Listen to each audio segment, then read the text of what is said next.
involves a lot of practice. Practice, right? Not studying. 100% practice, Hey everyone, it's Erico from Canada.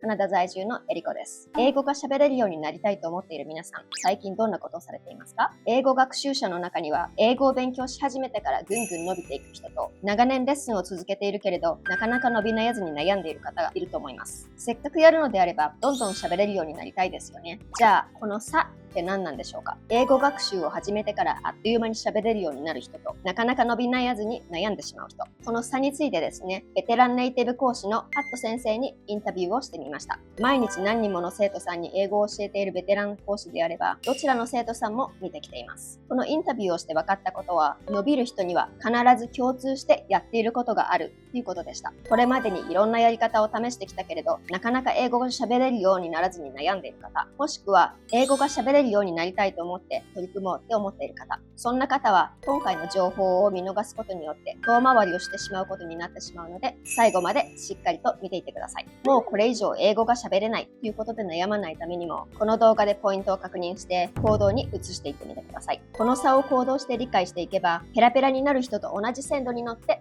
進んでいくことができます。その線路にさえ乗ってしまえば、その行き先は英語ペラペラですよね。ということでですね、今日はどんなことをしたら英語がペラペラになるのか、パット先生のインタビューを聞いてみましょう。では、どうぞ。You get like many students to teach every day. Absolutely. So I've been teaching almost every day for the last 3 years now. Yeah, and I think there are a bunch of English learners, some students progressing rapidly, but some other students, even though they spend exactly the same amount of time studying English and take the same number of lessons in a week, but kind of stuck. What do you think is really causing the difference between those who are improving themselves and a struggle? So I think there are multiple factors to that, Erico. Because you can take two people, you can give them the same teacher, the same lessons, but people are different. Well, let's say we're both students, Erica. We're both in the same class, and the class is about fashion. Now, I have absolutely no interest in fashion, whereas you might have a lot of interest in fashion. Right. So I think that's definitely something that has to do with the teacher, is definitely finding something that your students are interested in, and delivering them the lesson in something that affects them individually, because to me, when you're interested, at least for me anyways, when I'm interested in something, I can pick up information so fast and so easily. But whenever I'm discussing a topic that I'm not really interested in, it just, I can't seem to quite absorb the information. So one of the things for me that's really important is learning in a way that keeps you interested, that keeps you active, that keeps you, excited about doing your lessons. Because if you can find a way to stay interacted with this, I think you're going to learn much, much, much faster. Because it's fun. It's fun, exactly. And like I said, we can be teaching the same students the exact same lesson, but because of personal interest, well, one student is just not interested in the topic. He's not going to absorb the information half as fast as the other person would. That's why we don't learn much from studying, because studying is not fun. Exactly. And, like I told you, I never used a teacher to learn Spanish, and all I did was I communicated with others. Now, at first, it was a lot of listening and a lot of asking questions. So people might have found me a little bit of annoying, but, I didn't really mind because this was interesting for me.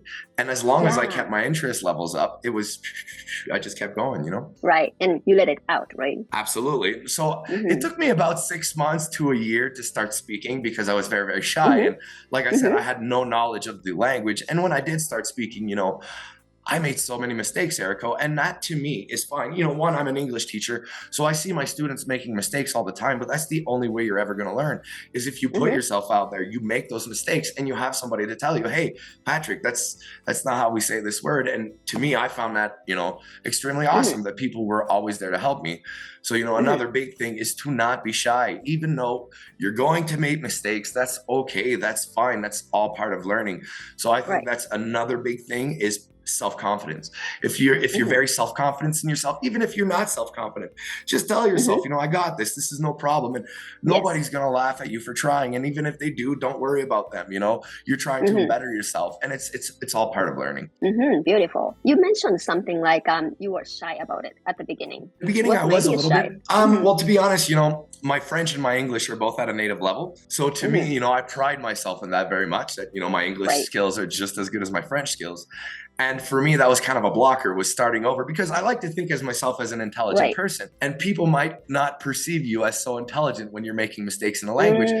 But once I got over that and I realized, like, hey, I'm trying to learn, I'm trying to make myself smarter, that's kind of when like the fear went away, you know? And like I said, I was mostly practicing with the same people over and over. So they were my friends, they were a close group of friends. And it just, after a while, getting over that fear, it just, everything kind of started falling into place better. And, you know, just little tricks and stuff, like when somebody corrects you, you know, I'd close my eyes and I'd repeat what he corrected me on about 3 or 4 times in my head. And that's one of the ways that I found that, hey, okay, perfect. Now it's sinking in, you know, because it's not easy, you know, the Spanish vocabulary has like, I don't know how many millions of words in it, but it's a lot of information, Erico. It's so much information, you know? Yeah. Now you master like 3 languages. Well, you know, my writing in Spanish is still full of mistakes. But my speaking and my pronunciation is very, very good, because those are the 2 things that I work the most on, you know, just learning the words and pronouncing it properly. Because in this day and age, you know, with the phone, if I'm messaging somebody in Spanish, well, I have autocorrect and I don't really need to have proper spelling. I just want to be able to read it and I want to be able to speak it perfectly. And that's kind of the approach that I took. So I wouldn't say that I've mastered Spanish, because there's still that aspect of it that I feel I still need to improve, you know?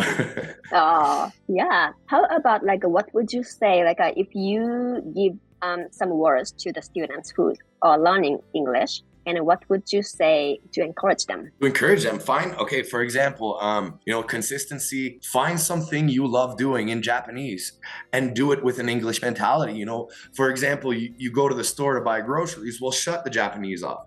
Go find your ingredients in English, make your list in English. You leave your house for half an hour, 1 hour a day, shut off that Japanese part of your brain and start thinking in English. For me, once I started thinking in Spanish, that's when I saw so many more improvements. That's really a good idea. Give up. You know, don't give up either. Like, it's not something that's going to happen overnight. You know, this is something that's going to take years and years and years. It took me 3 years to learn Spanish, and I live in a Spanish speaking country. So I was using Spanish every single day. Now, you know, it's a lot of work, it's a lot of commitment, but you know, once you have that language and you start talking to people and you can see people's reaction, it feels so rewarding, and you just feel so great about yourself, you know? Yeah, I know. So many students were just right there, right? Absolutely.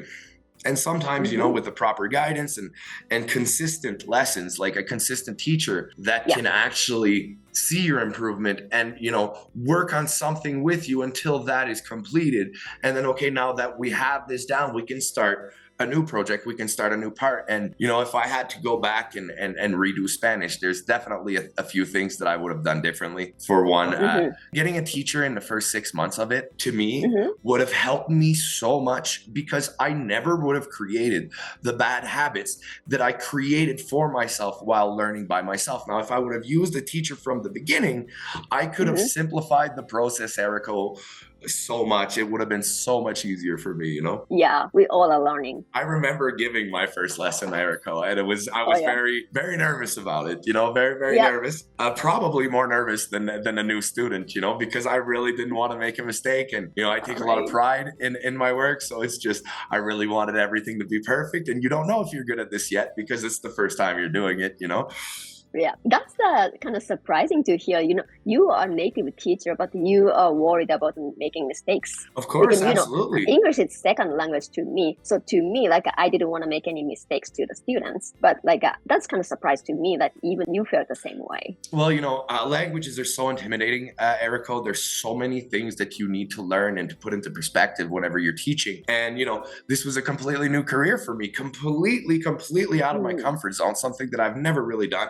To me, you know, I never thought I would be an English teacher, but now that I've been doing it for 3 years, honestly, Erico, I get so much satisfaction out of it. You know, when I get a student that's been coming back, you know, that have taken over 50 classes with me, and if I remember their first classes as opposed to the end, and just hearing and listening to them speak so much better once, you know, that makes me feel really, really proud of what I'm doing, you know, and it's a really good sense of achievement. But like you said, you know, absolutely, I was 100% worried of making mistakes, because there's always that part of me who wants to do the best that I can, you know, and it was something completely new. And even though the English language for me is just, you know, I've got it down, you're still going to be always a little bit nervous, you know, about making mistakes.